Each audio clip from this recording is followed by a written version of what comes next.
नमस्कार दोस्तों। जिस देश में औरतों को देवी का रूप माना जाता है, उसी देश में कुछ गिने चुने लोग एक पर्टिकुलर कम्युनिटी को टारगेट करके उनकी फ़ोटोज़ को ऑनलाइन वायरल कर रहे हैं, अश्लील फ़ोटोज़ अपलोड करके ऑनलाइन ऑक्शन कर रहे हैं।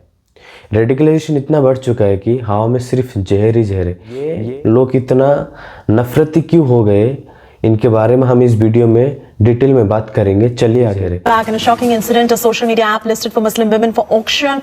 Delhi police has registered an FIR on the complaint of a woman journalist alleging that she is being targeted by an unidentified group on an app called Bully Buy. Waking up one day and seeing yourself being sold online to multiple men, multiple times. Social media और खासकर Twitter पर मुस्लिम महिलाओं की तस्वीरों के साथ ऐसी post देखने को मिली जिनमें लिखा था, आपकी आज की बुल्ली बाई ये रही। इसके साथ ही कई तरह के हैशटैग भी ट्रेंड करने लगे, जैसे बुल्ली डील्स, सुल्ली डील्स, बुल्ली बाई। 2020 की जुलाई में ऑनलाइन प्लेटफॉर्म पर एक ऐप देखा गया था जिसका नाम था सुल्ली डील्स, जो मुस्लिम औरतों की फ़ोटोज़ को एडिट करके अश्लील तस्वीर में कन्वर्ट करके उसको ऑनलाइन बेच रहे थे। जब उस ऐप के खिलाफ FIR रजिस्टर्ड हुआ, उसके बाद उस ऐप को गूगल ने हटाया। बट फिर से 1 जनवरी को सिमिलर सा ऐप देखने को मिला है जो 100 मुस्लिम औरतों का तस्वीर एडिट करके उसको ऑनलाइन ऑक्शन कर रहे थे। उसमें भद्दे भद्दे गालियाँ लिख रहे हैं, उसमें गंदे गंदे कमेंट्स लिखे हुए हैं। जब लोगों ने इस ऐप के खिलाफ आवाज़ उठाना शुरू किया, तब जाके साउथ दिल्ली की साइबर पुलिस ने इस ऐप के खिलाफ FIR रजिस्टर करता है IPC under section 153A, 153B, 354A and 509 for sexual harassment. Delhi police के एक्शन से पहले ही मुंबई पुलिस हरकत में आ जाते हैं और इस केस के मामले में 2 तारीख को ही 3 लोगों को अरेस्ट किया जाता है। मयंक ग्रोवर जो 21 साल के है, श्वेता सिंह 19 साल के है और विशाल कुमार झा 21 साल के, उनको अरेस्ट किया जाता है बेंगलुरु से। All of them are engineering students. उसके बाद जाके दिल्ली पुलिस ने इस ऐप का जो मास्टरमाइंड है नीरज बिश्नोई, उसको अरेस्ट करता है असम से। और इस ऐप को लेकर इन्वेस्टिगेशन जारी है। उन पुलिस का कहना है कि इस ऐप में और भी लोग इन्वॉल्व है। ये वो 100 लोग हैं जो सरकार से तीखे सवाल पूछते हैं, जो सोशल एक्टिविस्ट हो गए, जो जर्नलिस्ट है, उन्हीं के फोटोज़ को ऑनलाइन वायरल किया जा रहा है। एक जर्नलिस्ट ने बताया, जब वो अपनी दादी के घर जा रहे थे, उनकी फ्रेंड्स के द्वारा एक मैसेज आता है और उस मैसेज में लिखा होता है कि आप इस वेबसाइट पे विजिट कीजिए, आपकी फ़ोटोज़ को ऑनलाइन नीलाम किया जा रहा है। जब उन्होंने उनकी फ़ोटोज़ को ऑनलाइन देखा, उन्होंने शॉक होकर पुलिस में जाके कंप्लेन किया। आजकल तो फेसबुक, ट्विटर, इंस्टाग्राम और कई सोशल मीडिया प्लेटफॉर्म पर ऐसे ही फेक पेज क्रिएट करके अननोन लड़कियों की फ़ोटोज़ वायरल किया जाता है। आपको पता होगा, जब इंडिया और पाकिस्तान की मैच हुआ था, जब इंडिया पाकिस्तान से हारा था, तब एक मेंटली अनस्टेबल इंसान विराट कोहली की बेटी को थ्रेट्स दिया था। जब इंडिया हंगर इंडेक्स में पाकिस्तान से पीछे है, हैप्पीनेस के इंडेक्स में पीछे है, तब सरकार से कोई सवाल नहीं पूछेगा। इनफैक्ट जो इंडिया की जो लेडीज़ मिनिस्टर्स है या पॉलिटिशियंस है, उनको लेकर एक नफरती इंसान जो है यति नरसिंहानंद, उन्होंने बहुत ही बुरी तरीके से टिप्पणी। और जितनी भी बीजेपी में महिलाएं दिखाई दे रही हैं, अगर एक नेता के पास गई तो जब तक दूसरे के पास नहीं जाएगी, दूसरा उसका काम नहीं करेगा। अब बात करते हैं कि इस ऐप में किन लोगों का नाम है। इस ऐप में 100 मुस्लिम औरतों के नाम है और उसमें डिफरेंट एज ग्रुप के लोग हैं। अगर मान लीजिए किसी यंग लड़की का फ़ोटो ऑनलाइन ऐसे सर्कुलेट होता रहेगा, तब जब उसको पता चलेगा इसके बारे में, उसकी फैमिलीज को पता चलेगा, उसके रेपुटेशन का क्या होगा, उसकी फ्यूचर का क्या होगा। अगर वो मेंटली स्ट्रॉन्ग नहीं होता है और वो डिप्रेशन में आके, टेंशन में आके कुछ अनहोनी कर बैठे, तो इसका जिम्मेदार कौन होगा। इस ऐप में रेडियोमिट से में सर्विस करने वाला समया के भी नाम है और पाकिस्तान की एक्टिविस्ट मलाला के भी नाम है, जो नोबेल प्राइज से सम्मानित है। और इस ऐप का विक्टिम हाना मोहिनीन खान जब टीवी चैनल पर इंटरव्यू दे रहे थे, she was totally break down in tears, क्योंकि उससे ये बयान नहीं हो रहे थे कि उनके साथ ये हो क्या रहा है। और इस ऐप में और कई जर्नलिस्ट और सोशल एक्टिविस्ट का भी नाम है। और इन्होंने नजीब की मदर को भी नहीं छोड़ा, जो एक बुजुर्ग महिला है, अपने बेटे के लिए 5 साल से लड़ रहा है, जो पिछले 5 सालों से मिसिंग है। अभी तक उनका कुछ अता पता नहीं है। आइए आप जानते हैं कि इनकी मेंटलिटी इतना हेट्रेड क्यों हो गया, क्योंकि जब ये हर रोज़ टीवी पर कम्युनियल डिबेट्स दिखेंगे, नेता के द्वारा कम्युनल हेट स्पीच सुनेगा।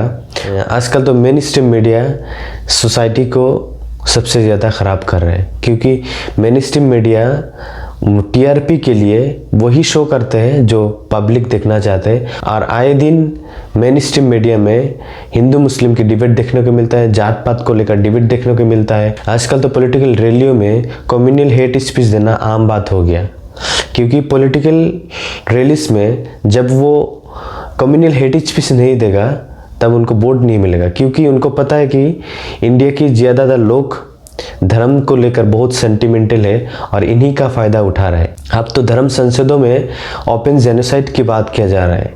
अब इस वीडियो में देख सकते हैं कि ये धर्म गुरु लोगों को कैसे भड़का रहे हैं एक पर्टिकुलर कम्युनिटी के खिलाफ। आइए देखते हैं इस वीडियो को। जो लोकतांत्रिक सरकार दिल्ली और उत्तराखंड और उत्तर प्रदेश और जगह जगह पे चल रही है वो सबको मान्य होगा। नहीं मानोगे तो 1857 का जो युद्ध हुआ उससे भी भयानक युद्ध लड़ा जाएगा।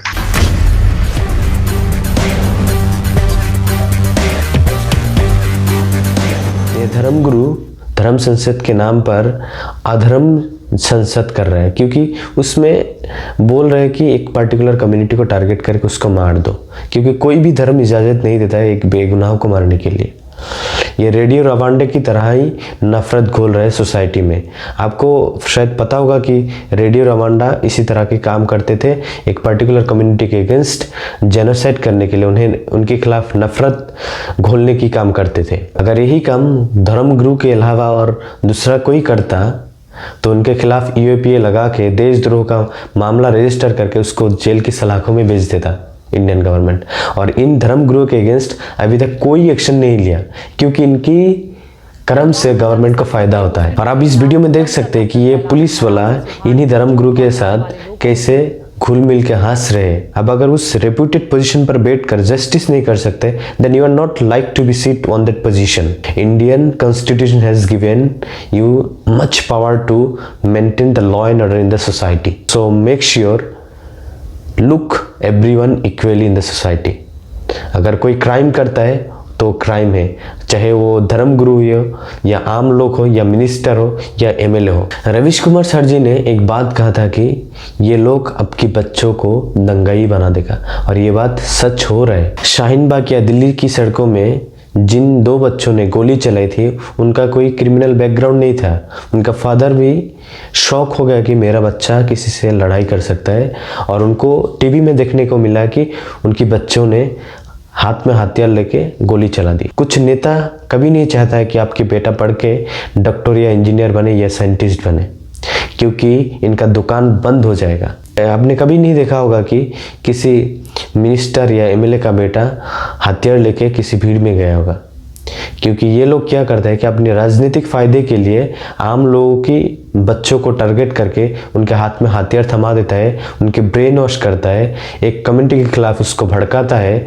और ना जाने क्या क्या करते हैं। बहुत ही दुख होता है कि इन ब्राइट फ्यूचर्स को, इंडिया के भविष्य को ये ऐसे ही खराब कर रहे हैं अपने पॉलिटिकल बेनिफिट्स के लिए। ये नफरत घोलने वाला नेता, चाहे वो वरिष्ठ पठान हो, कपिल मिश्रा हो या फिर दूसरा बड़े पॉलिटिकल पार्टीज के बड़े नेता हो, ये सब अपने पॉलिटिकल बेनिफिट्स के लिए आम लोगों को भड़काता है, एक दूसरे को लड़वाता है, जाति को जाति से लड़ाता है, ये लोगों को बांटने की काम करता है। ये लोगों को कभी जोड़ने की काम नहीं करता है, क्योंकि इनको पता है कि अगर ये लोग इकट्ठा हो गया इनकी दुकान बंद होने वाला है। अगर ये डेवलपमेंट के नाम पर वोट लड़ेंगे ना, इनको पता है ये पक्का ये हारेगा। अगर इंडिया की हर इंसान धर्म के नाम पर वोट देना बंद कर देंगे ना, इनकी दुकान बंद होने वाला है। देश की सबसे बड़े पार्टी की आईटी सेल का जो हेड है अमित मलवी, उनकी ट्विटर या फेसबुक पेज पर दिखाया गया कि वो कई बार फेक न्यूज़ स्प्रेड किया है और उसके अकाउंट को बंद भी नहीं करते हैं, क्योंकि उनके सर पे बहुत ही पावरफुल हाथ है। क्योंकि इन सब चीज़ों से उनकी पॉलिटिकल बेनिफिट्स होता है, उनकी राजनीतिक भूख इतना है कि ये किसी भी हद तक जा सकता है अपनी राजनीतिक फायदे के लिए। और इन नफरती नेताओं की वजह से कोई किसी को गाय के नाम पर मार देता है, कोई किसी को मुस्लिम लड़की से प्यार करने की वजह से मार देता है। आइए अब बात करते हैं कि how can you reduce radicalisation in our society. सबसे पहले हमें जात या धर्म के नाम पर वोट देना बंद करना होगा। इस देश के कुछ मुट्ठी भर लोग नफरत घोलता है सोसाइटी में और ज़्यादातर लोग प्यार से रहना पसंद करता है। इंडिया में बहुत धर्म के लोग हैं, सब मिल के यहाँ त्यौहार मनाता है, सब मिल के सेलिब्रेट करते हैं, लेकिन ये अपने पॉलिटिकल बेनिफिट्स के लिए लोगों को लड़ाता है, लोगों के खिलाफ साजिश करते हैं, लोगों में जहर घोलता है।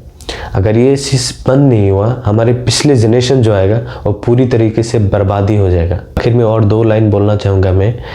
नफ़रत तो पहले ही फैल चुका है, अगर बांटना है तो मोहब्बत बांटो, लोग तो मोहब्बत के भूखे हैं। अगर आपको ये वीडियो अच्छा लगा, लाइक शेयर कमेंट ज़रूर करें और ऐसे ही इन्फॉर्मेटिव वीडियो देखने के लिए मेरे चैनल को सब्सक्राइब करें। आज के लिए बस इतना ही।